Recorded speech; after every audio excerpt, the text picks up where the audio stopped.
Love this podcast? Support this show through the Acast supporter feature. It's up to you how much you give, and there's no regular commitment. Just hit the link in the show description to support now. Hey, I'm Ryan Reynolds. At Mint Mobile, we like to do the opposite of what Big Wireless does. They charge you a lot, we charge you a little. So naturally, when they announced they'd be raising their prices due to inflation, we decided to deflate our prices due to not hating you. That's right. We're cutting the price of Mint Unlimited from $30 a month to just $15 a month. Give it a try at mintmobile.com/switch. $45 upfront payment equivalent to $15 per month. New customers on first 3-month plan only. Taxes and fees extra. Speed slower above 40 gigabytes. See details. My dad works in B2B marketing. He came by my school for career day and said he was a big ROAS man. Then he told everyone how much he loved calculating his return on ad spend. My friends still laugh at me to this day. Not everyone gets B2B, but with LinkedIn, you'll be able to reach people who do. Get a $100 credit on your next ad campaign. Go to linkedin.com/results to claim your credit. That's linkedin.com/results. Terms and conditions apply. LinkedIn, the place to be, to be. Every idea starts with a problem. Warby Parker's was simple. Glasses are too expensive. So they set out to change that. By designing glasses in-house and selling directly to customers, they're able to offer prescription eyewear that's expertly crafted and unexpectedly affordable. Warby Parker glasses are made from premium materials like impact-resistant polycarbonate and custom acetate. And they start at just $95, including prescription lenses. Get glasses made from the good stuff. Stop by a Warby Parker store near you.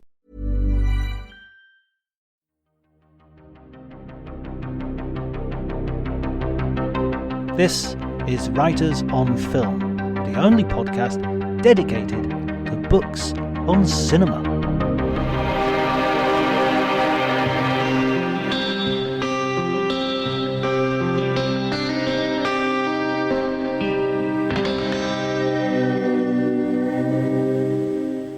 Hi everybody and welcome to Writers on Film. My name's John Bleasdale. I am a writer and film critic, and today I'm going to be talking to Michael Benson, the author of Space Odyssey, Stanley Kubrick, Arthur C. Clarke, and the Making of a Masterpiece. It's a fascinating book, a fascinating read about an amazing film, as you'll hear in the conversation. Certainly one of my favourite ever films, I think. And Michael is an expert, so he's a perfect person to talk to about this. One quick note, there were some technical issues during the recording, so there's a part where the conversation is a little bit interrupted and the actual quality of the sound isn't up to my usual high standard. My standard is not particularly high to begin with, but anyway, I hope it doesn't distract you from the conversation. In fact, I'm sure it won't, because the quality of the conversation is as such that you'll be so interested in it. You'll be writing me emails saying, what problems were there? I didn't notice any problems, and that's a good thing.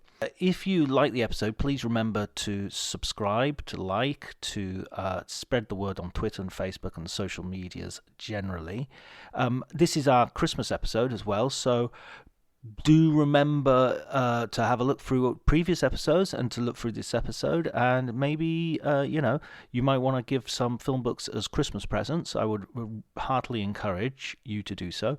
I have actually got a store in bookstore.com that's named after the podcast, and you should be able to find all the books that we talk about there. If you order through there, I get a tiny percentage of several cents or something, so several pence. So if you want to do that, you can do that as well. And happy Christmas. Let's also say happy Christmas. Why not? Happy Christmas indeed. And I hope you enjoy the conversation.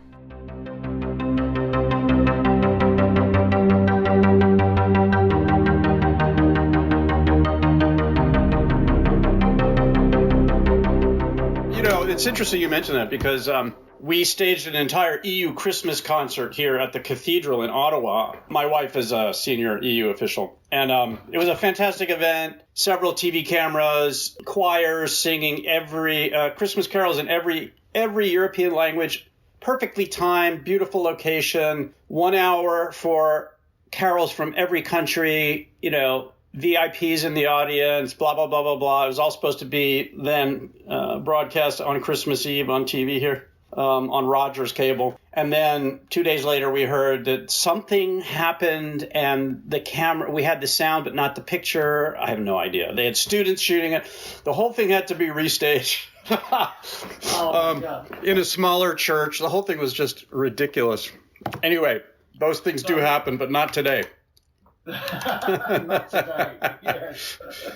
Yeah, absolutely. Are you in the Dolomites? Yeah. I'm just a little bit shy of the Dolomites, just a little bit south. The town is called Feltre, is the closest town. If you ever drink Prosecco wine. Yeah, well, I don't, but I lived in Ljubljana for a long time, so I was very close. And a friend of mine has a small hotel up in the Dolomites. It's near Madonna di Campiglio ski area.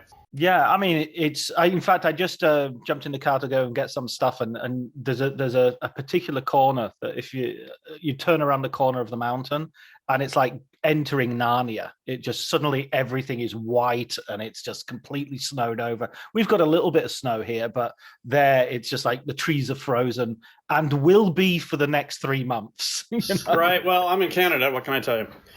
Yeah, of course. Yeah, you've got. Are you full of snow at the moment? Yeah, but it's sunny. Are you through and through Canadian? Are you? No. I'm an American. My wife is the EU ambassador to Canada. We're here on a diplomatic mission. I'm from New York. Oh, right. Are you from London? No, I'm from Liverpool. Well, actually, I'm from Cumbria originally, but Liverpool is sort of the place most people have heard of, and I was at university there for about 10 years. So, yeah, I couldn't get out. It was amazing. I was having too much fun, so I just stayed. I was going to say, you got your undergraduate degree after 10 years. That's good. Well done. No. I just kept adding degrees. Oh, okay. Good for you. So you're a PhD or what? Yeah, PhD. The got a master's in romantic poetry as well to my name, but it was just purely because I liked the pubs there and the music scene and all that sort of stuff. What's your doctorate in?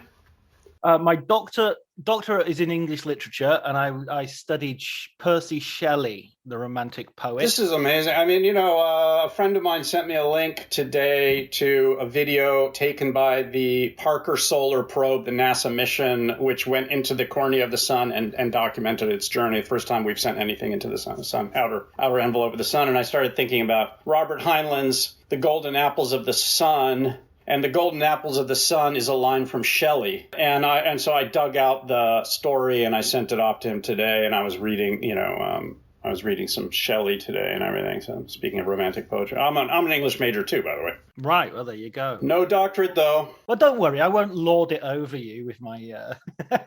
Just try, pal. Just try. If anybody says in a plane, is there a doctor on the plane? Is there a doctor? I don't swan up with my grasp of literary theory. Yeah, right. Not particularly good grasp of literary theory, it has to be said. Well, it was all those pubs that you keep on talking about. Oh my God, yeah. The pub was there were two pubs. One was called the Oxford and the other was called the Cambridge. So, I always like to think I did spend a lot of time in Oxford and Cambridge, just not the not the actual right ones. Nice. Listen, congratulations on the book, Space Odyssey. I've got my copy here, my well-read copy. Excellent. Well, thank you very much. Yeah, I mean, 2001: A Space Odyssey for me personally is probably definitely one of my top 3, maybe top 2 films. It's sort of, and whether it's number 1 at any given point often depends on which film I'm watching. What are the others? Well, I think Casablanca is right. Is one of the top 2/3, and maybe The Good, the Bad, and the Ugly. Great. Love both of them. Yeah. I mean, I think of them in the way. I'm not sure. I think people formulate this question a little bit differently, but if I had 3 hours left to live, and someone said you've got one last film to watch, what do you want to watch? I think it would be one of those 3. That's interesting. So if you had 3 hours left to live, you would actually spend some of it. You would spend a chunk of it watching a film. That speaks highly of you, sir. Yeah, I mean, what else is there to do? Well, what else is there to do that slots into that time anyway? Yeah, well, I don't know, man. That's an interesting way of looking at things, and certainly I don't actually need to see 2001 again. I can play it in my head. I've seen it so many times. And, having written the book about it, I know what was going on behind the camera. You can see what's going on in front of the camera. So I like to think I have a kind of 360-degree view, at least to the extent that was possible with archival research I could do and the people I could speak to who are still alive, What was your first experience of the film, though? When did you first come across it? I get into that a bit in the foreword, the first chapter, actually, of the book. I was 6 years old, and my mom was a science fiction fan and took me to see it. At age 6, my God, you're rather open to everything. And it completely blew me away. And I will always remember following her down the sidewalk in the bright sun afterwards, because it was a matinee screening, asking her, what did it mean? But what did it mean? And as I say in my opening chapter, to her credit, she answered, I don't know. I don't know, rather than saying something reassuring or I don't know. So then I saw it many times after that, but it really did kind of impact, in a sense, impacted my life's trajectory because, I do work well outside of cultural histories or what have you, or I've been producing, for example, planetary landscapes using raw data from NASA missions and staging large touring exhibitions of that kind of content. I probably wouldn't have been doing that if I hadn't been made aware at age 6 that the content coming from our deep space missions may just as well be understood as being a chapter in the history of art as of science. 2001 made that kind of stuff implicitly clear, that kind of idea. Wow. Yeah. I mean, I think I was similarly young, maybe not quite that young, but I remember watching it on BBC Two, and I think it showed over Christmas. It was one of the big films that we're going to show during the Christmas week or 2 weeks of great TV. That traditionally, that's one of those British traditions. We have great TV at Christmas, apparently. Unfortunately, though, the best way to see it first time is, of course, on a huge screen. But not to cast any aspersions on your experience. Tell me about your feeling when you first saw it, and how old were you? Well, it wasn't. It will have been about 8 or 9. It were probably not as young as 6. And I remember, I think there were 2 viewings. I remember watching it first with my mum and dad, my family, and us all sitting down to watch this big science fiction film, and of course expecting Star Wars, and then as happens in many a Christmas sort of family viewing, people drifting off as it went on and on and on, and it seemed endless. And I have this memory of myself, although this might be self-aggrandizing, of sort of sitting there and insisting, come on, this is really good, this is really. And then I watched it about 2 years later when I was a little bit older and a bit more, and being really blown away by it, but already primed to watch it, because I thought, this is this difficult film that nobody else seems to get, and so I'm going to get it. And we were at my uncle's house, my auntie and my uncle's, and it was like a family thing. And I'd already said to everyone, look, this film is on at this, this is before video recorders and stuff. This film is on at this time. I have to have the television.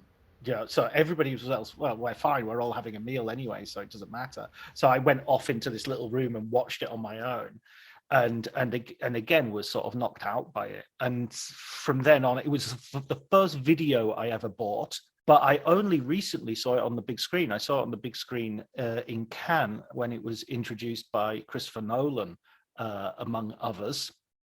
I think Stanley Kubrick was there as well. So yeah, I mean, so it's been the film, after sort of I forced my family out of the room so I could watch this sort of masterpiece.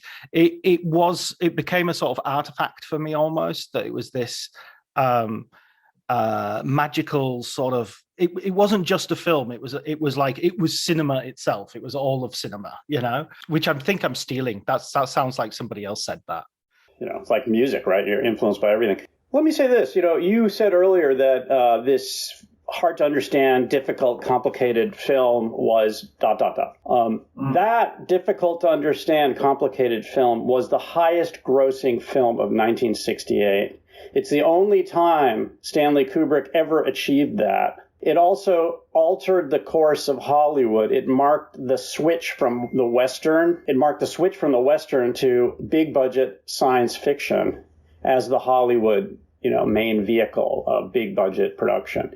So despite the risks it took, the nonverbal nature of it, the lack of explanation to the audience of what was going on, the necessity that audiences pay attention with their eyes, as Kubrick put it in '68 in an interview, despite all that, it became a huge success, which was not reflected in the Oscars early the next year, but certainly was reflected in the history of film. So your gut instinct there about how it's cinema itself, I think, was borne out. And that's not necessarily always the case. The commercial success obviously signifies artistic and critical success, but in this case, it did.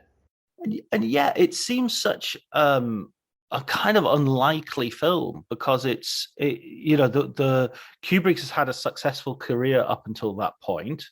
He's made significant films. He's definitely, but I mean, it's not like he's made Avatar or some huge commercial success which has allowed him this the sort of, well, not exactly the blank check that he gets, but he certainly seems to get a lot of artistic freedom considering how big the project sort of becomes. Well, there are two reasons for that. Spartacus, which got multiple Oscars, and Strangelove, huge critical success and also financial, commercial. So I actually have a different opinion than what you just expressed. He really had proved himself with the big budget mega production with Spartacus. And then he proved himself critically multiple times, also Paths of Glory. So that's why O'Brien, his first name is going to occur, Robert O'Brien, of course. Robert O'Brien, president and CEO of MGM. That's why he felt like he could take a bet on Stanley Kubrick. He was a young guy, but he had shown, significant achievements already. An amazing moxie and sort of self-confidence as well. Well, I mean, that moxie and self-confidence revealed itself all throughout, but certainly at the end, when there was a lot of pressure, I think, that Kubrick was putting on himself, and certainly the studio was putting on him, to make the film more understandable to your average Joe, which resulted in Stanley asking Arthur Clarke, who he collaborated with throughout, to write voiceover narration blocks of text for voiceover narration for the film to explain what was going on to the audience. And Clarke was doing that up until December 1967. And then finally, Stanley had the courage of his convictions, or whatever cliche you want to use. I mean, he realized, no, this is a nonverbal experience and it should be that. And yanked. They never recorded them, by the way. And Arthur was very upset. And so Stanley Kubrick was brave enough to have spent all that money, MGM money, taken 4 years to make the thing, to launch it with no explanation whatsoever beyond the dawn of man title card and, Jupiter 6 months later, and so on, with no title card in that radical jump between prehistory and the near future, the year 2001, with the bone and the match cut, which people mistakenly describe as a jump cut. It's a match cut between the bone and the spacecraft. Match cut, of course, meaning that there's something in the frame at a certain angle, and you find something in the next shot that matches that angle. I think one of the things that I really enjoyed about your book, and I mean, I sort of have read a lot about 2001 in the past, and I've watched a lot of documentaries and listened to the various sort of commentaries that you get on the DVDs and whatnot. And I've read the Arthur C. Clarke novel and several of the sequels, but it felt like the book would very much sort of set quite a few things to rights. So, for instance, the thing that you said earlier about how much of a commercial success it is, for some reason in my head, I sort of had this myth that it wasn't that big a hit and it didn't do that well. And your book very much puts paid to that idea. Well, I can explain, though, why you had that feeling, right? It was a disastrous launch. The film, as previewed, or actually as released, to the critics and to initial audiences was longer than the final cut. Stanley Kubrick didn't see the full film with all the effect sequences cut into it until a week or so before the first preview screenings in, the premiere in Washington, D.C., and then what I call the Kubrick premiere in New York City, because Stanley wasn't at the Washington premiere. He saw it first with an audience in New York. He had no time to evaluate the film as from alpha to omega with all the shots in. His evaluation of it with an audience took place surrounded by the VIP audience and the critics and everything else. So it was no mercy. There were sequences that he had that he cut. I don't remember how many minutes was cut, something like 12, 13. But it was significant material that gave the audience a sense of redundancy and kind of aimlessness. So, for example, I can tell you what shots were cut. Just one of them, for example, was, you might remember the epic shot of the astronaut jogging in the centrifuge right after we see the exterior shot, meaning the shot of the spacecraft on its way to Jupiter 6 months later. And then you see this extraordinary shot of an astronaut running in circles in this centrifuge, and the camera follows him up and over and under and around. And it's just, absolute tour de force, achieved with no digital effects, of course, because they didn't exist at the time.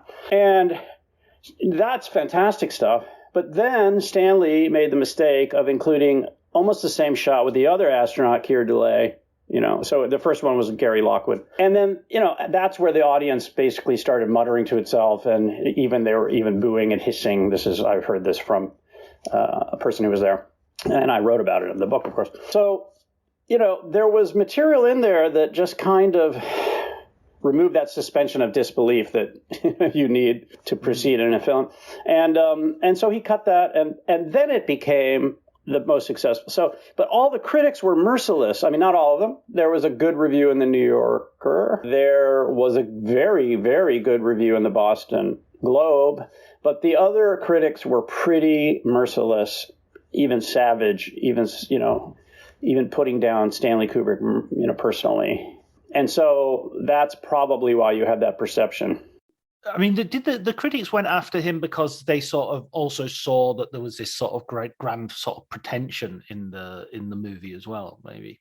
I don't see pretension in that film, although, it's interesting. I just wrote an essay for a Library of America volume about Mad magazine that's coming out next year. And it was about my experience as a kid reading Mad magazine in the early 70s in Ankara, Turkey. We lived there because my father was a diplomat. And I remember the Mad parody of 2001, which is, really, it's one of the good ones, with the man apes bounding around the monolith. And, at first they don't know if they're on in the set of Planet of the Apes or 2001 and so forth. So obviously there's stuff there that's ripe for parody. But I don't find it to be a pretentious film in any way.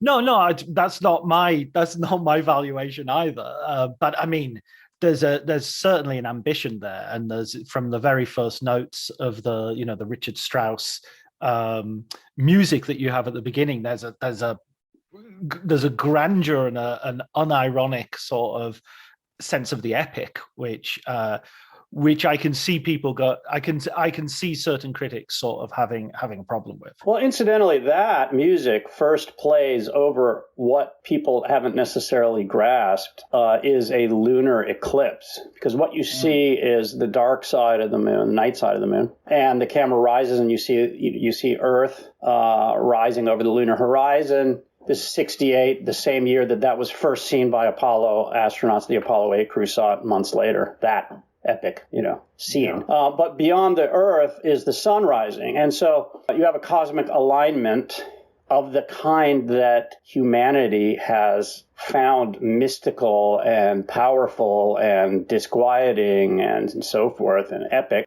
since before recorded history. So, and then later in the film, you have these alignments during key moments of the story. So, yeah, it's not ironic. It's not, it's not skeptical. It's kind of trying to present the grandeur of the cosmos using 65 millimeter negative projected on 70 millimeter film, as big and clean and rich as possible with that technology of the 60s. What I love as well, though, is on the one hand, you have this huge sort of film that we receive that is done, that is a masterpiece right from the get-go, at least in my book. And then in your book, in the stories, there's this sense of real gradually finding the film, that the film is not a sort of eureka moment, and there are so many different versions of almost every, like when you see the monolith, you think, oh, of course it's a monolith, of course it's black, that makes perfect sense. And then, of course, no, it took a long time to get there. Yeah. I mean, one reason I wanted to write this book is, I was a filmmaker. I'm not really in that game anymore, but I was enough of a filmmaker to understand that behind every production, there is a struggle to get it made, every production, and sometimes an epic struggle, and many stories and many individuals, and the auteur theory. I have some sympathy for the auteur theory, and certainly in the case of Stanley Kubrick, I mean, the film would not be what it is, and if he hadn't exercised control, kind of benevolent despot control over every aspect. But Kubrick, I've compared him to Miles Davis. Miles Davis also had complete control over his music, but he knew how to let his people, who were the best, play and solo and improvise, jazz being a music of improvisation. And Stanley likewise knew how to find the right people who could put up with his, exceedingly detail-oriented personality, his fanaticism, really, but never a cruel, well, he could be cruel later in life, especially, but usually it was always at the service of the film, Anyway, I guess my point is that, he knew how to work with people. He knew how to deploy various talents. He knew how to listen. He took the best material, the best ideas of Arthur Clarke, for example, who the book presents very much as a co-author, and rightfully so, of 2001, because 2001 was solidly grounded on Arthur Clarke's decades of work devising his own way of speaking about the cosmos in his novels. And not just his novels, but also his nonfiction. He was one of the leading advocates for space exploration well before Sputnik in nonfiction essays and so on. He wrote an essay, actually a scientific paper in 1945 proposing geostationary orbit as a perfect place to put satellites for communications. He was quite a formidable character. Of the two principals, he's the one I got to know, by the way. I never had the chance to talk to Stanley, but I got to know Arthur. I spent quite a bit of time with him. I visited him in Sri Lanka 3 times. And in fact, he wrote the foreword to my first book. So probably came to 2001 more from the angle of Arthur C. Clarke. I read his book, Lost Worlds of 2001 as well. Good one. Yeah, really, really interesting insight into it, as well as a lot of his other fiction. So then after 2001, I start watching other Kubrick movies, and then that becomes, then it's like, oh, okay, who's this guy? Right. In the sense also that Stanley had a kind of a cold and knowing and even sardonic way of looking at the world. You see that in Paths of Glory. You see that certainly you see that in Clockwork Orange and Strangelove. You see it all across his work. Arthur brought a kind of utopian positivity to that equation, and I've compared it to Lennon and McCartney, where, the classic story is McCartney comes into the studio with lyrics. It's getting better all the time. Everything's getting better. It's just better. It's getting better. And then Lennon added, it couldn't get much worse. Right. And so that's your classic late 60s collaboration, and so was Stanley and Arthur. And speaking of Lennon and McCartney, I imagine I don't want to get too far off topic here, but I've been watching the new Peter Jackson extraordinary 3-part series, also filmed in 1968, I might add, revealing the dynamics of that collaboration extraordinarily well. Talking as well about the people involved in the making of the film, of him delegating certain jobs. I thought one of the stories that you brought out really interestingly was that of the actor who plays the main ape in the very first section. Dan Richter. Yeah, exactly. Yes. Dan. Yeah. Actually, it's interesting that you mentioned Dan Richter right after I mentioned Lennon and McCartney, because Dan went on to be John Lennon and Yoko Ono's kind of body servant servant. I don't think he would object to that characterization. He's become a friend right after, and he had a front row seat on the breakup of the Beatles. But Dan Richter is an extraordinary guy, extraordinary character. He came along exactly when Stanley needed him desperately, because it was just not working to stuff people into ape suits and then try to direct them in such a way that they would be understandable, believable, I should say, as proto-humans in Africa. And Dan had been lead mime, I should say, in the American Mime Theater in New York City in the mid-'60s, then hit the road, like his entire generation, many people in his generation, was influenced highly by On the Road and other the Beats and the emerging, hippie, let's say, counterculture. And he hit the road, went to Japan, met Yoko, studied no theater, went on a kind of a trip through the world, through Greece, and then ended up in London. A friend of his knew somebody working at Boreham Wood, which is where Stanley was struggling to make 2001. Passed on to Stanley, actually, that he knew of a mime, an American mime, who might have some ideas about ways to realize the man-apes. Stanley asked for a meeting.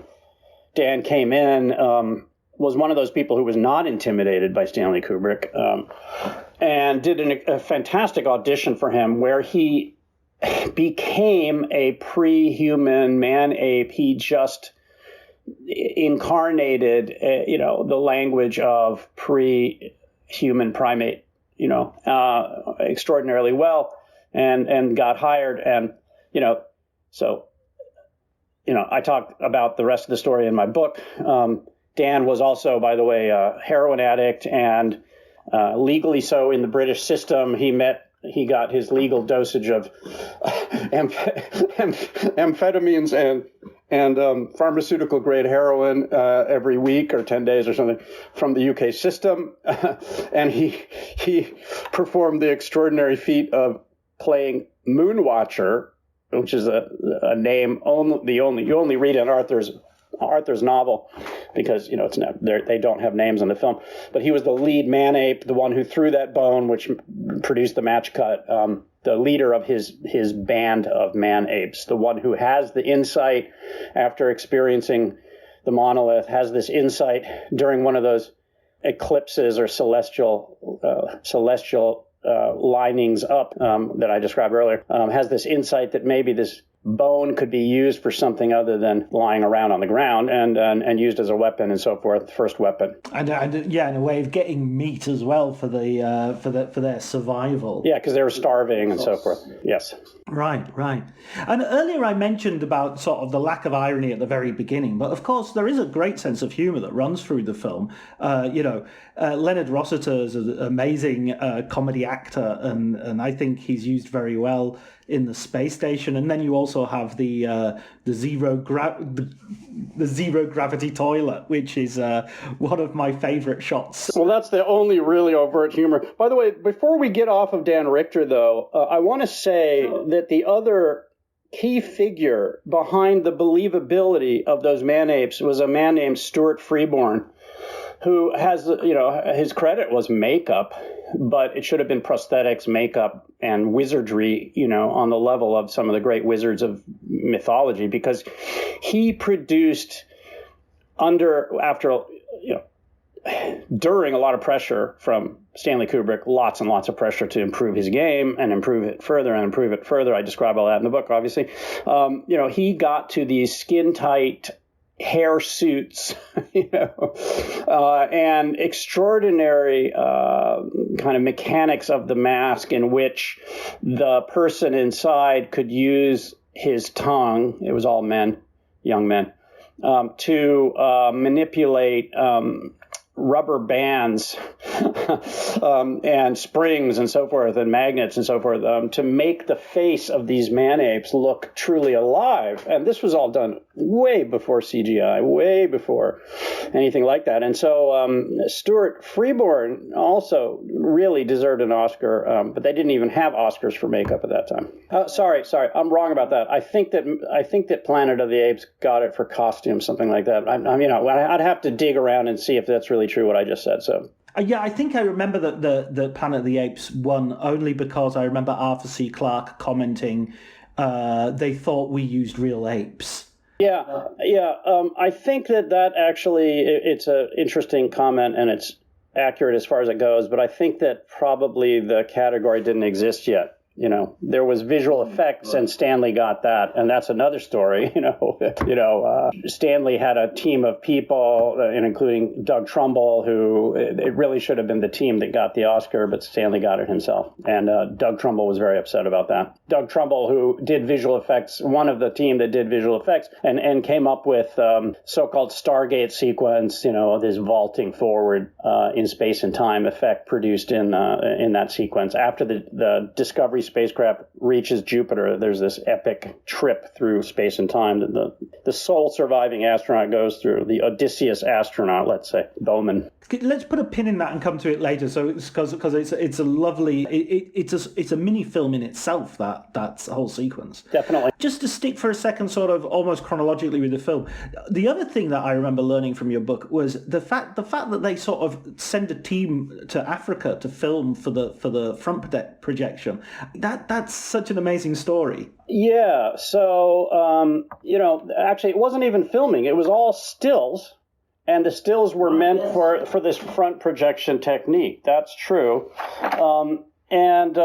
Basically, what happened was Stanley had been considering for a while the possibility of bringing a crew there and trying to film there, but it was just way too hot, to film there. And so he sent Andrew Birkin, Jane Birkin's brother, who was a young assistant of his, and a crew, including a photographer, well-known French photographer and so on, to document desert landscapes. And then I tell the story. I tell the story about those distinctive trees, which were protected under South African law. I mean, South Africa then controlled Namibia. It was the Namib Desert, the Kokerbon trees. And Stanley said, I want those trees, in that landscape. And Andrew said, well, they don't grow there. They grow elsewhere and they're protected. And Stanley said, well, I have faith in you. So Andrew organized a little raiding party. They had to cut through a wire fence. They broke the law to uproot these protected trees, take them across the desert in 2 big trucks at night. There was a incident where the trees in one of the 2 trucks caught fire. Just extraordinary stuff happened. Then finally they ended up with a few of the trees, and you can see them. You can indeed see a couple tiny little trees they're small in the frame in the front projection backdrops. I won't explain front projection backdrops here. It'll take too many words, but in any case, you can see them.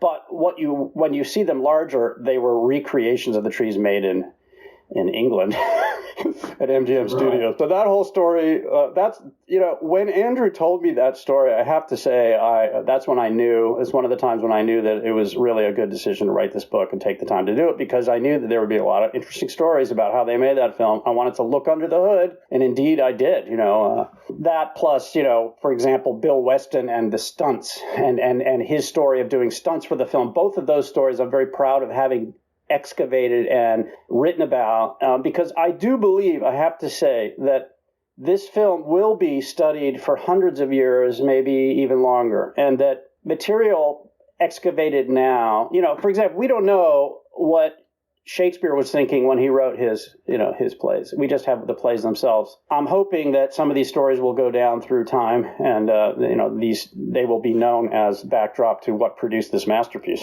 Because I do think that they will.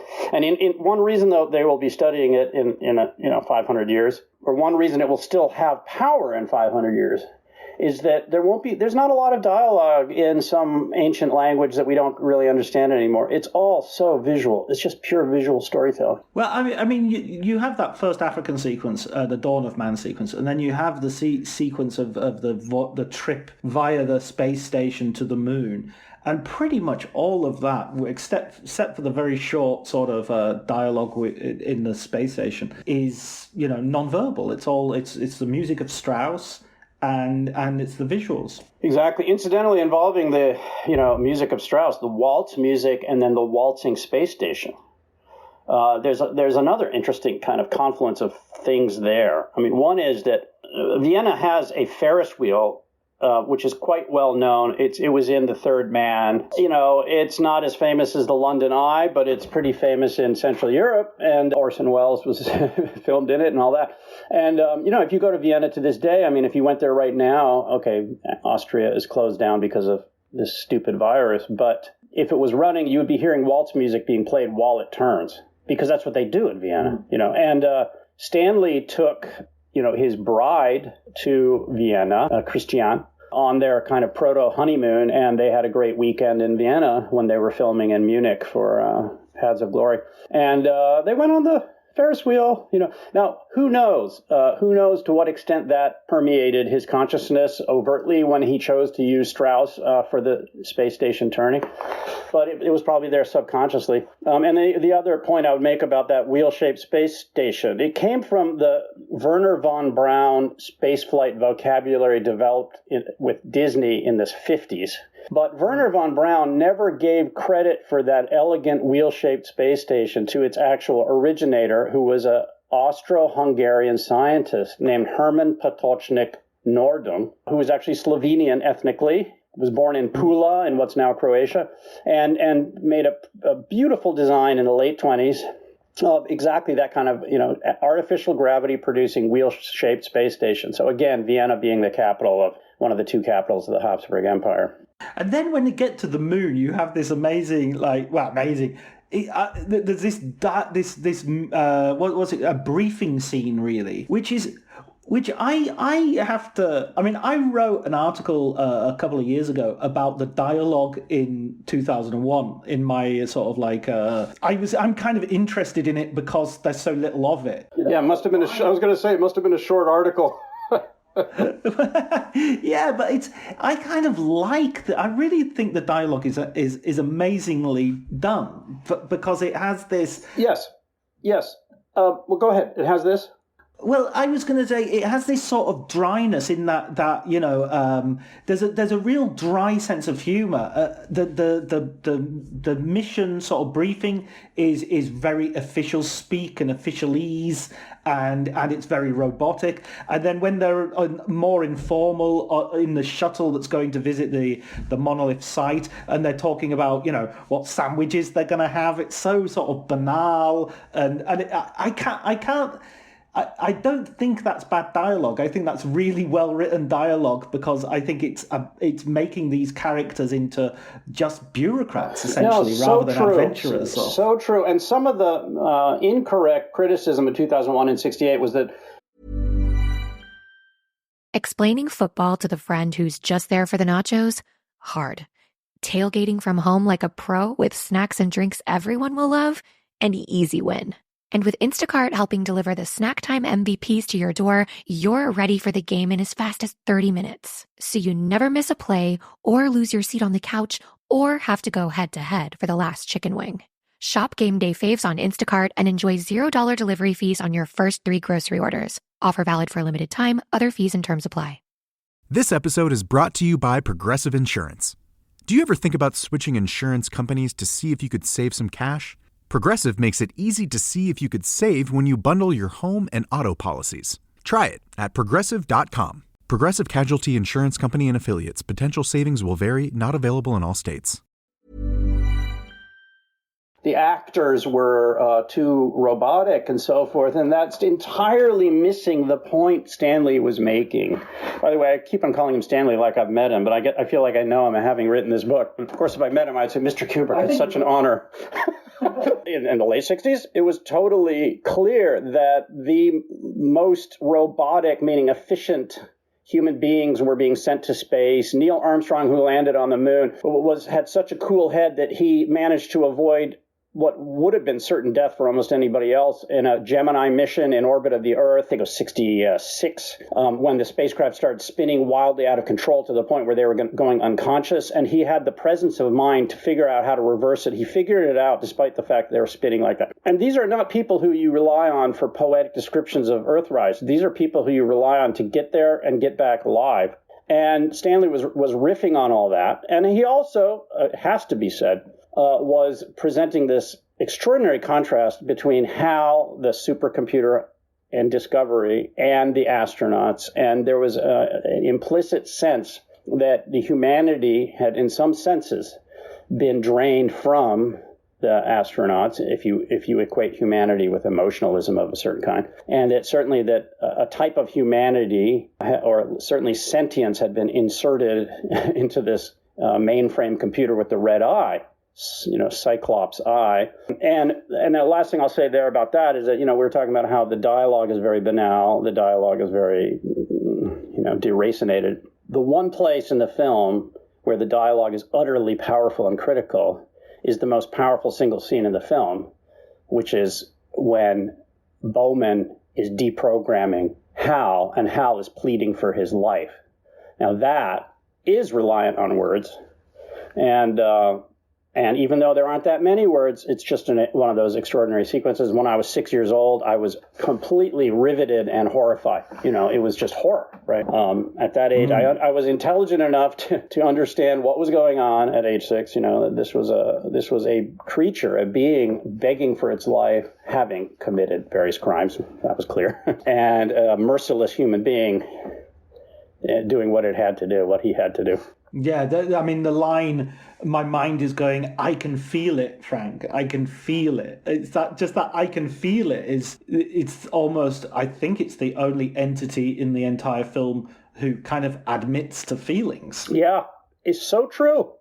So true. My mind is going, and it's also a classic 60s, 1968 line, to go back to the Beatles, John Lennon was asked about 2001, and he said, 2001? I see it every week. So there was that drug culture thing, which I don't think was conscious. I don't think it was conscious on the part of either Stanley or Arthur Clarke to put that in there. It was just it was an artifact of the times, as was the Star Child at the end. Right. It was a sense of like the stars aligning in terms of the science fiction culture and the drug culture sort of merging or overlapping at a certain point. Yeah, and the post-war rise of computing power after the Enigma machine and, British intelligence deploying, the best minds of its generation to work on decoding German coded signals and so on, which produced computing, proto-computing power that ended up, even by the late 60s, there was enough computing power so that we could send somebody to the moon, even though it seems ridiculously small now. We needed it to go to the moon. When you get that cut as well to the Jupiter mission, I think that's also one of my favorite pieces of music in the film is the Russian ballet suite that you get coming in as you see the long tracking shot of Discovery going across the screen. That whole sequence, also in terms of your book in the making of the film, is where you have a lot of those, let's say, those bigger special effects shots happening, like the construction of the centrifuge to create that sense of a zero gravity, well, it's not really zero gravity, but it's gravity in 360 degrees. It's artificial gravity. Yeah. I mean, the centrifuge set was extraordinarily expensive. It took a big percentage of the budget. I don't remember what the percentage is right now. It's in my book. Or at least an estimate.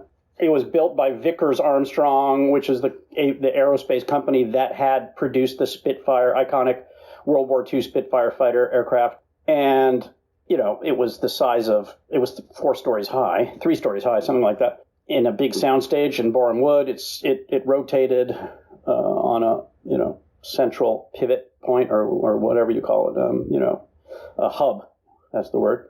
And, and the astronaut was always the actor playing the astronaut was always at the bottom because it had to be filmed in one Earth gravity, unfortunately. But the cameras would then go around and the cinematographer and the focus puller, would be on this kind of rickety chair going round and round. It was quite hazardous. There was one escape hatch and a lot of film lights and a lot of flammable materials. And it was just one of those classic examples of pushing things to the edge in film production. Yeah, oh my God, they'd have a job making it today with the sort of safety standards and what have you. Probably rightly so. Yeah, probably rightly so. But luckily, they have all the visual effects. They have digital effects and all that. So yeah, it wouldn't be necessary perhaps.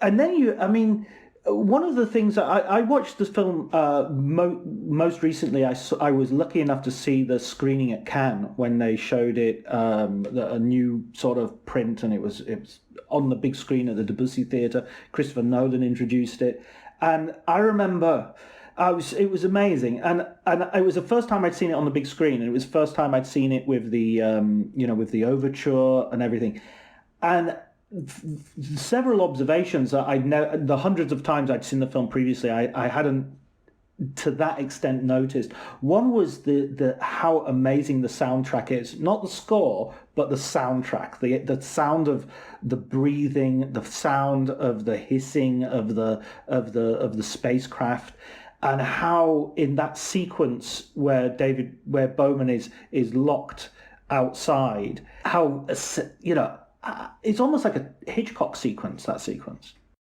Yeah, and by the way, speaking of sound, and another example of Kubrick's fearlessness, when the shots cut to space, there is zero sound, zero sound. An exterior shot, let's say, of Discovery and the space pod, zero sound on the soundtrack, nothing. That never happens anymore.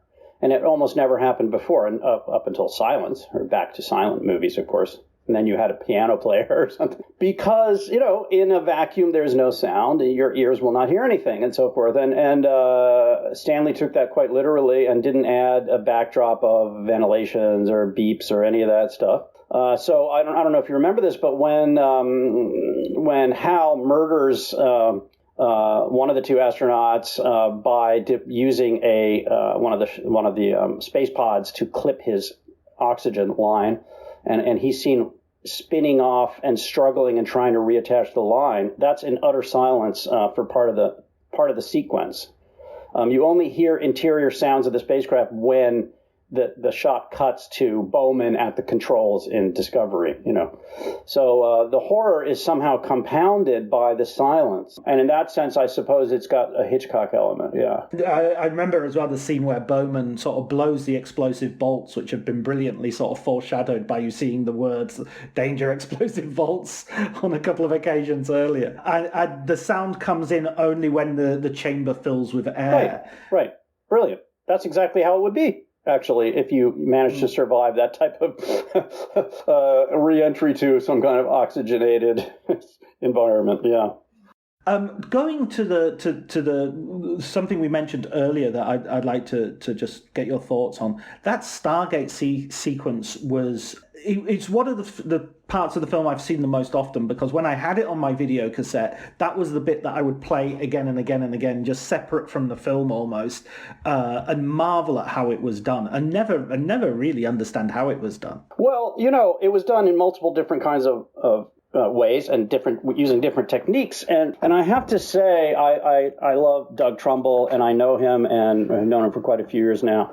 And I'm a big admirer of his. And he had reason to be upset when the Oscar went only to Stanley. But to look at it from Stanley's viewpoint, a section or one type of shot done in that Stargate sequence was indeed conceived of and executed by Stanley in New York City before they even moved to the UK to film. And that involved tanks of liquids and then dyes and inks deployed, dropped into the black liquid, which would produce, when shot and at high speed, producing slow motion, and with bright lights necessary because of the high shutter speed, looked like nebulae in deep space. And that was based on work done for a black and white Canadian film called Universe, supervised by Wally Gentleman, who had worked in the first part of 2001 and then quit because he was just tired of working with Stanley. It was based on that kind of breakthrough in how to produce deep space images that look the way it was decades later that the Hubble Space Telescope showed us what that looked like with complete clarity and in color, in the 90s.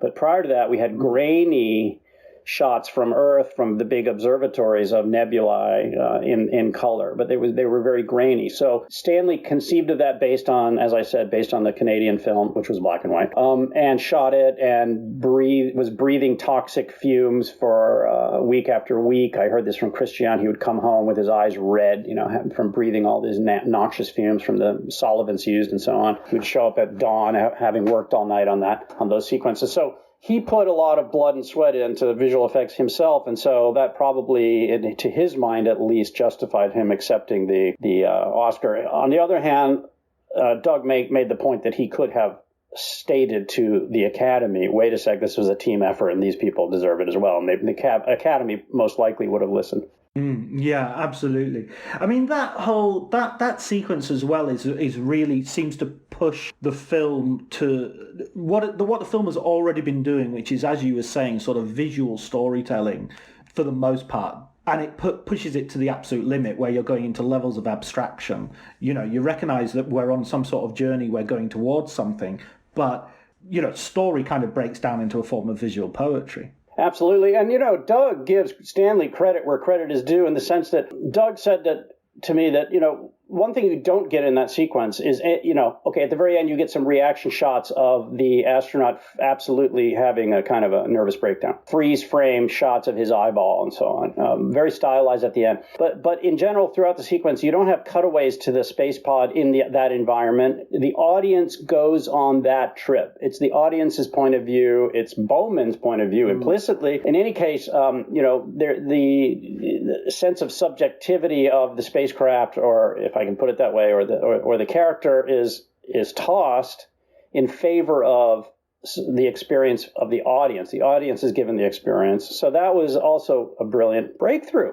I would say, in the language of commercial cinema. I mean, experiments were being done in the 60s. All kinds of interesting stuff was being done in the 60s in low budget films. There was some criticism also from Pauline Kael that Kubrick and his people were ripping off experimental filmmakers and so on. I don't really buy that. Let a million flowers bloom and so on. Everybody influences everybody else. I don't think there was an overt ripping off of anybody there. Can I say one more thing, just to rewind a moment to my describing the astronaut spinning off into space and struggling to put his oxygen line back on. So another unsung hero of 2001 who I was delighted to bring to the fore in my book is a guy named Bill Weston, who's the stuntman who was up there on thin cables hanging 3 stories above a hard concrete floor at Boreham Wood in 66 and 67 when they shot those sequences,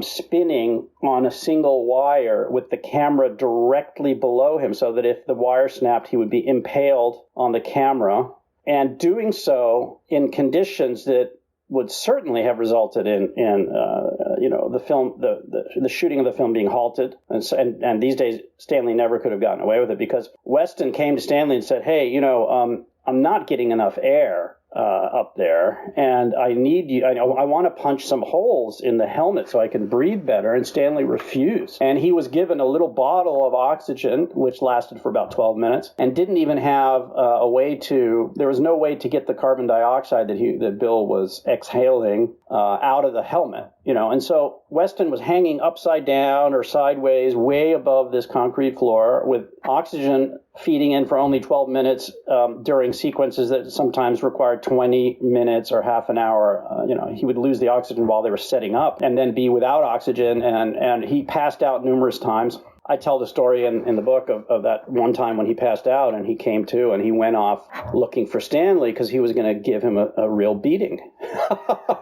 and Stanley fled the studio and wasn't seen for 3 days, and then offered through intermediaries, offered Bill the best dressing room and, beer in the fridge and all kinds of stuff. And I should say Weston had been a mercenary in South Africa and was a guy who you didn't want him coming after you with the intention of beating you up. You certainly didn't want that. So, but Weston, having said all that, there's a great quote in my book where Weston says, and then he by the way, he then continued working. He did a bunch of Bond films. He did all kinds of stuff.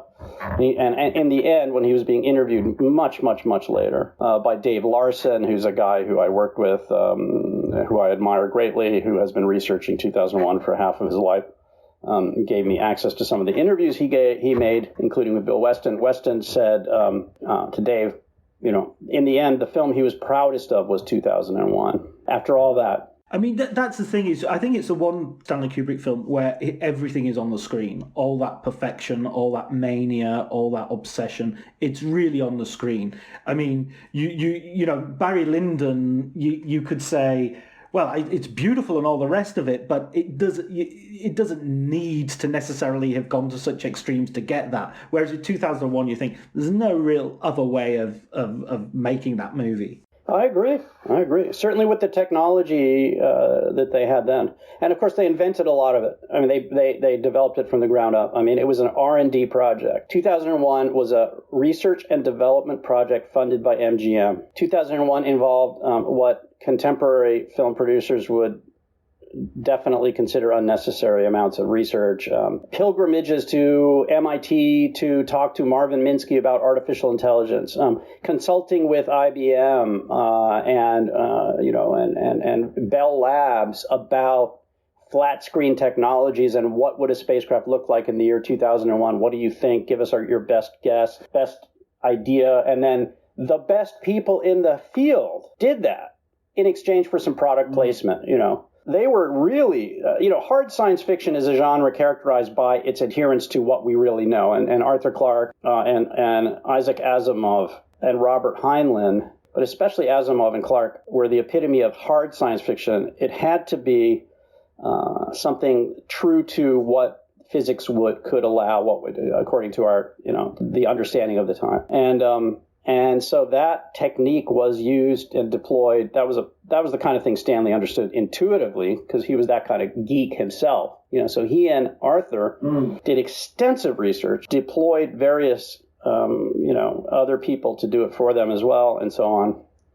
So you see that in every frame, I mean, those flat screens, for example, if you compare 2001's flat screens to Alien, which was shot a decade later, which had CRT monitors and Nostromo, you see the difference of approach between those two films right there. Because 2001 looks more futuristic to this day than Nostromo. I love Alien, don't get me wrong, but it was advice from IBM, that you would have flat screens everywhere and that there should be no sign of machinery behind the screens. There would just be flat screens all over the cockpit and so on. And that advice produced that futuristic look. It looks very contemporary now, let's say. Yeah, I mean, you even have like an iPad, which is yes, stunning. Yes, and by the way, another little thing that I uncovered, which had me shaking my head, is that one of the things that was supposed to be on that iPad-like device, which had IBM on it, incidentally, and which was mounted permanently to the table that it seemed to be just dropped on top of, and below the table was a 16-millimeter projector, two different 16-millimeter projectors projecting content onto the ground glass of that seemingly just casually placed on the table iPad-like device. One of what you see in the film is a BBC interview with the astronauts, right? But there's another form of content that they worked up, and that was with permission from the New York Times, and that was an online newspaper. And if that had been used, and it was the New York Times, so if that had been used just for one shot for just 5 seconds, we would be saying today that 2001, the internet was invented by Stanley Kubrick and his team, Amazing. That's amazing. And I mean, that level of detail, level of work, you can kind of see in the way, I mean, you mentioned Alien afterwards as well, but 2001 really just stands out like a colossus. There's nothing beforehand that looks anything like it. And then even afterwards, I watched it on the big screen a couple of years back, and it stands up better than something like Avatar will stand up, or the Star Wars prequels, which I know it's a different genre and everything, but in terms of just creating convincing, versions of space. I wouldn't say that's a different genre, even Star Wars. I mean, those films would not have been possible. Avatar and that whole genre was the origin of that genre, as I said earlier, was 2001: Space Odyssey and its commercial success in 1968. And to the credit of all those directors, I mean, Cameron, Lucas, you name it, Spielberg, they all acknowledge. So, Alien director, Really? Yeah, Scott. They all acknowledge that Kubrick is just the master. I mean, they've all been trying. Christopher Nolan, they've all been trying to come up with something as extraordinary as 2001. And that's great, because that means that there's a lot of very interesting big budget sci-fi out there. I can't say that I've been particularly convinced that any of it is as great as 2001, but of course I saw it at age 6 and it blew my mind and it changed my life. So I'm not exactly, I'm kind of not, I don't have any, objectivity in that regard, as my 20-year-old son would point out, who loves Christopher Nolan. Right. Well, yeah, we all do. But I mean, even outside of that science fiction, I watch films, art house films, which I see have massive influences from Kubrick. Whether it's Terrence Malick to Gaspar Noé to Yorgos Lanthimos, who made The Favourite, but his sort of earlier films are very have a real Kubrick sheen to them, should I say. By the way, I worked on Tree of Life, and I'm in the credits of Tree of Life. I supervised some visual effects sequences in Tree of Life, and I met Doug Trumbull. I met Doug Trumbull through that production, just to give a sense of how my life trajectory, has been impacted by having seen 2001 at age 6. And absolutely, you're right. By the way, I would say something else though about science fiction. The science fiction film genre and the 60s. Even before 2001, there were masterpieces of sci-fi being produced that are comparable in their, let's say, artistic integrity. I'm referring to Alphaville by Godard. I'm referring to, what's the fantastic film, which is all stills, except for one moving shot. Oh, Sans Soleil. No, not Sans Soleil. That's Chris Marker, but it is Chris Marker, and it's it's La Jetée.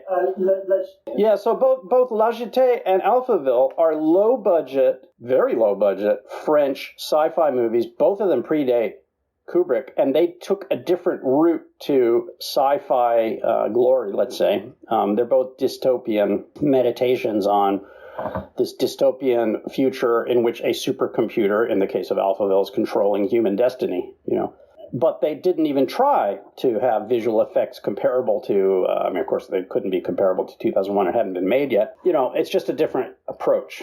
Having sort of, as you say, you don't need to see 2001 anymore because it's in your head, you having worked on it so much. What was the biggest thing that, through that sort of incredible close attention and through that archival work that you've done, what was the thing that perhaps changed your opinion most in terms of either Kubrick or the film itself? See if I can think of one thing. I mean, it was just a kind of a accretion of multiple stories, an accretion of many, many stories, informing me about the thinking behind 2001, the logic behind it, the ideas behind it, the techniques required to make it. I don't know if we've covered a number of those stories today, So I can't really isolate one thing. There are a couple more stories I would tell you, though. So one of them concerns, we were talking about the dawn of man. We were talking about the Stargate sequence, the trip sequence between the arrival at Jupiter and then the resurrection of the astronaut and so on. One component of that Stargate sequence, you had the liquids in suspension aspect with the nebulae blooming in deep space. Then you have the slit scan material of these extraordinary landscapes zooming at the viewer, sometimes with shapes floating above, which really has a connection to abstract art and so forth. But then you also have these kind of color inverted landscape shots from aerial from helicopters or airplanes, which, might look, it's the one part of the sequence that might look a little bit dated today, although I still like it. And I think that the film just holds up. But one type of that shot, a lot of it was shot by Birkin in a helicopter over Scotland, over northern Scotland. And that's a lot of what you see. And then they did all the kinds of, stuff to the footage at MGM. But another story, which I learned, it was about Robert Gaffney, a cinematographer who had worked with Kubrick on Dr. Strangelove and who was tasked by Kubrick from London with getting shots of Arizona Monument Valley from a plane for that same sequence. And he, did so, but almost lost his life because he took off in a Cessna, a little single-engine plane at sunrise, this being dawn of man. Oh no, sorry, it's not the dawn of man. Excuse me, I'm getting confused. He took off at sunrise because that's the best time. That and sunset are the best times to shoot. That was exactly when this updraft came whooshing across the desert in Arizona and shooting up this ridge, that he had to fly over in order to shoot the Monument Valley object. And the plane spun up out of control and they almost died, So that's just another example of near-death experience, Bill Weston being another, in the making of the film, pushing the edge, pushing everything to the very edge of possibility. I don't know if it's not a single story reveal, that changed my entire view of the film. That's hard to come up with. I guess what I meant is sort of, especially in terms of Kubrick's personality, do you find that after, spending so long with the man and going through all these stories, does your admiration grow, or do you feel more ambivalent because of the sacrifices that he sort of forced on other people and the way other people might have been put at risk, for instance? Or how do you feel? Yeah, that's a very different question. And my admiration only grew. I have to say, I benefited greatly from getting to know Christiane Kubrick, his widow. And she trusted me and told me all kinds of very intimate stories, including about his near nervous breakdown on the night of the premiere in New York. She also told me that he would come back from the studio, from long, long, long days at the studio, gripped by vast self-doubt and, confessing to her that he didn't have the slightest idea of what he was going to do and how he was going to bring the film off, and that he was overwhelmed and it was a mess and it wasn't going to work and so on. And he would say things like, how could I have criticized so-and-so and so-and-so other directors? I'm not even nearly as good as they are. She would say to him, Stanley, hey, you're tired? Make yourself, let's get you a hamburger, and, you're doing great work and so on. So and also another thing I'd say about Kubrick, he could be cruel. Earlier I said, that happened in later films. He could be cruel to if actors didn't remember their lines, woe betide those actors. They would be the subject of Stanley's wrath and sometimes hazing. But in general, he was the first guy there and the last to leave. He was not somebody who issued instructions from afar, and those who survived and didn't quit because it was too much work or it was too difficult respected him to a person. Doug Trumbull had his differences with Stanley, but Doug had tears in his eyes when he described going to the funeral service for Stanley. And he said, I loved him and my life was changed by him and so forth. There was love for the guy and admiration. Yeah. It's fascinating to hear those stories of self-doubt as well, because we get so used to the monolith and the monolith, no pun intended, of of that sort of auteur genius that it's sort of refreshing and yet also unsurprising to actually hear those people went home at night and had the same crises that we all have. Well, certainly Stanley did, but I do have actually a scene that I wanted to maybe quote to you in this podcast, because I just found it so kind of moving and interesting. And the scene it's in my book. Roger Karras and Jeffrey Unsworth, the director of photography, highly experienced director of photography who was shooting the film, went off for lunch at the studio in Borehamwood Wood one day, and Karras told this story. And they were walking, it's a very big studio set up with many buildings, and it was, 10-minute walk, 15-minute walk to the cafeteria. And they're walking there, and Unsworth was uncharacteristically silent. And finally, Roger Karras, who was the vice president of Stanley's two production outfits, one in the U.S. and one in the U.K., said, "Jeffrey, why are you so deeply contemplative?" Unsworth said to Roger Karras, "Do you know, Roger, if anyone had told me 6 months ago that I had anything of any substance to learn about my profession at this stage of the game, I would have told them they were mad. I've been a top British cinematographer, a top man for 25 years, though I have learned..." Okay, so this I quoted this wrong. "A top man for 25 years. In fact, though, I have learned more about my profession from that boy in there in the last 6 months than I have in the previous 25 years. He is an absolute genius. He knows more about the mechanics of optics and the chemistry of photography than anyone who's ever lived. Are you aware of this?" Wow. And so, I quoted that. I got it from Karras. There was no other. Those were the only two people there, and Unsworth is dead. And actually, Karras is dead too, but it was from an interview with him. And I got very good reviews for my book, but there were a couple people who said, well, there's a bit of hero worship going on here between Benson and Kubrick. And, I say that's not the case. I totally deny that. And I have a bunch of material in there that indicates a negative side to the man. But I wanted to put that in there because, yes, you have this auteur theory, and yes, you have, let's say, an industry-wide respect for Kubrick for what he achieved. But it was founded on something. It was founded on actual knowledge. The guy was a photographer for Look magazine before he even got into film. He really knew his stuff. He learned it, The front projection in Dawn of Man was a result of him doing his research himself about what was possible. So anyway, I wanted to tell that story. Maybe I can re-record that section so it doesn't have that bump in the middle later. So you can clip that in. Sure thing. See, I have a little bit of that perfectionism in me as well. There you go.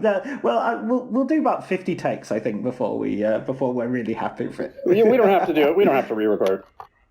Yes, I want to ask a book recommendation for you, because this podcast is all about recommending and promoting film books and film writers such as yourself. So what book would you recommend to our listeners? I would recommend a book that totally blew my mind this year. It is not about filmmaking. It's by a Chilean writer named Benjamin Labatut, Labatut. And in English translation, the title is When We Cease to Understand the World. It's an extraordinary fusion of literary nonfiction, which gradually morphs into ever more surreal fiction. And it's about some of the great scientists of the 20th century and how their findings and results had, to put it mildly, double, dialectical implications and two sides to them. And it's, it is like reading a film, by the way. So that in that sense, it's filmic. It's extraordinarily successful piece of writing. It's not even that long. It just kind of blows you away. I read it in one sitting. I've read it as well. I read it earlier this year. It's an extraordinary book. And it also it does that thing of making really complicated scientific ideas sort of emotionally present. You feel that this is a version of reality that has something to say about our inner lives as well as how we understand the universe. Absolutely. So in that sense, it also resonates with 2001, I would say. But I'm impressed that you read it. Well done, sir. No, yeah, I'm. Well, as you can tell from this podcast, I love my books. I love my movies, and I love my books. Well, thanks so much for reaching out. It was for me a great pleasure to be able to talk about this film. And it's been a while since I did any kind of interview or discussion about 2001. And, it's nice to think about triumphant successes in art and literature at a time when we're looking at another long winter coming up. And, triumphant successes in art and literature are what gets us through dark times, I would say. I totally agree. That and any victory by Liverpool Football Club are the shining lights. Although other listeners may want to drop in a name of another football club or another sport entirely in that moment.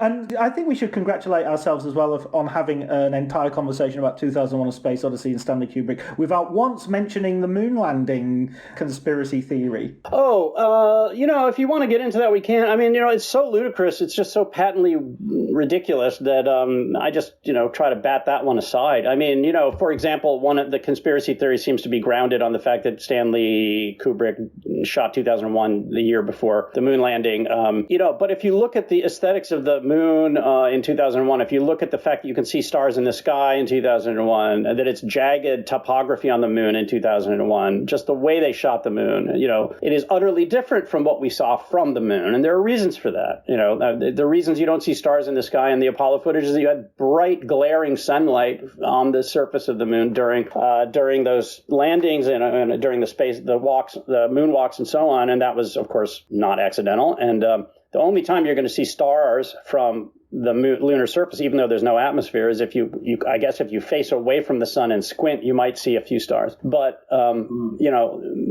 it's not just your pupils that would be contracted in that bright sunlight, but also a camera aperture has to be as well. So, and then the whole thing is just ridiculous. I mean, you can point a laser from Earth at those landing sites and you will get a reflection from the little laser reflectors they put on those things. So what are those? I mean, how does that jive with those conspiracies? Not to mention that the Lunar Reconnaissance Orbiter has been orbiting the moon, NASA mission, and has photographed the landing sites. Well, I guess that's also fake. I mean, give me a break. Can I just ask one further question, actually? What did your shots on Tree of Life, what were those? What can you tell us a little bit about those? Well, so Terry reached out to me, having seen a number of my books.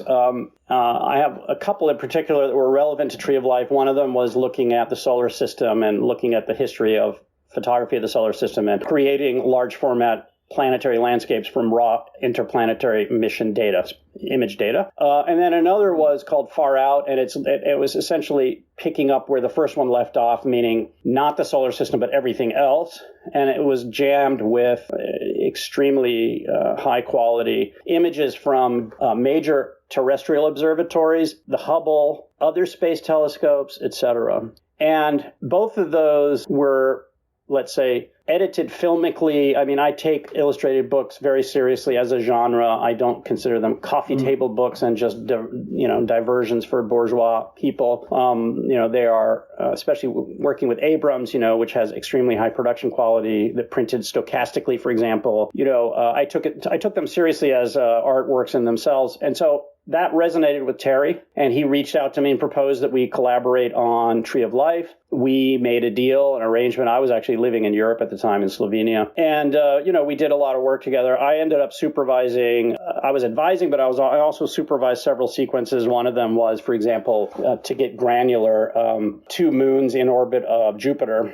And that was all based on material I had raw material image processed and mosaic from the Cassini flyby. When Cassini flew by in the year 2001, I might add, on its way to Saturn, I used that data for that sequence. And by the way, we produced that sequence at Double Negative in London. I was in London. I flew to London to work with Double Negative on that. Amazing. Wow. Listen, you've been so generous with your time, Michael, and I really appreciate it. I really appreciate this conversation. I absolutely loved the book and would recommend anybody who loves Stanley Kubrick or loves 2001. There's so much in there. It's such a treasure of material and stories, some of which we've touched on, but there are so many more in there. Well worth it. Well, thank you so much, John. It was really a pleasure for me, too. And I hope we can keep up a connection and talk about other films at other times.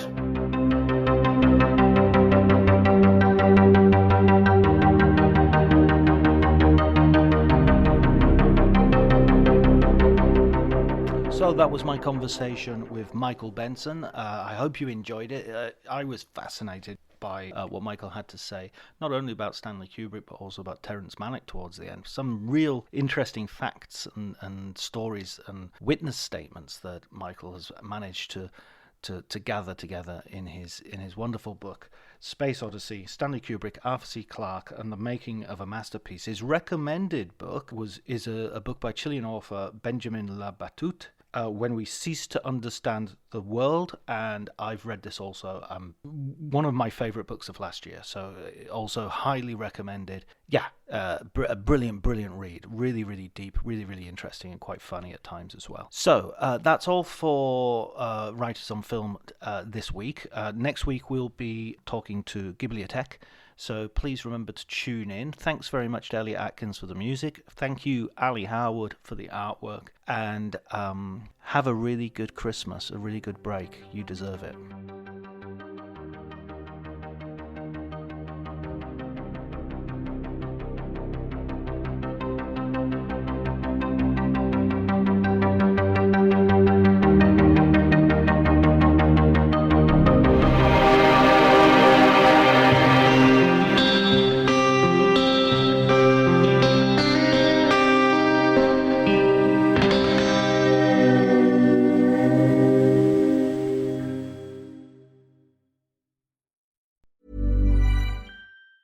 Hey, it's Mark Maron from WTF here to let you know that this podcast is brought to you by Progressive Insurance. And I'm sure the reason you're listening to this podcast right now is because you chose it. Well, choose Progressive's Name Your Price tool, and you could find insurance options that fit your budget, so you can pick the best one for your situation. Who doesn't like choice? Try it at Progressive.com. And now, some legal info. Progressive Casualty Insurance Company and Affiliates. Price and coverage match limited by state law. Not available in all states. My dad works in B2B marketing. He came by my school for career day and said he was a big ROAS man. Then he told everyone how much he loved calculating his return on ad spend. My friends still laugh at me to this day. Not everyone gets B2B, but with LinkedIn, you'll be able to reach people who do. Get a $100 credit on your next ad campaign. Go to linkedin.com/results to claim your credit. That's linkedin.com/results. Terms and conditions apply. LinkedIn, the place to be, to be. Every idea starts with a problem. Warby Parker's was simple. Glasses are too expensive. So they set out to change that. By designing glasses in-house and selling directly to customers, they're able to offer prescription eyewear that's expertly crafted and unexpectedly affordable. Warby Parker glasses are made from premium materials like impact-resistant polycarbonate and custom acetate. And they start at just $95, including prescription lenses. Get glasses made from the good stuff. Stop by a Warby Parker store near you.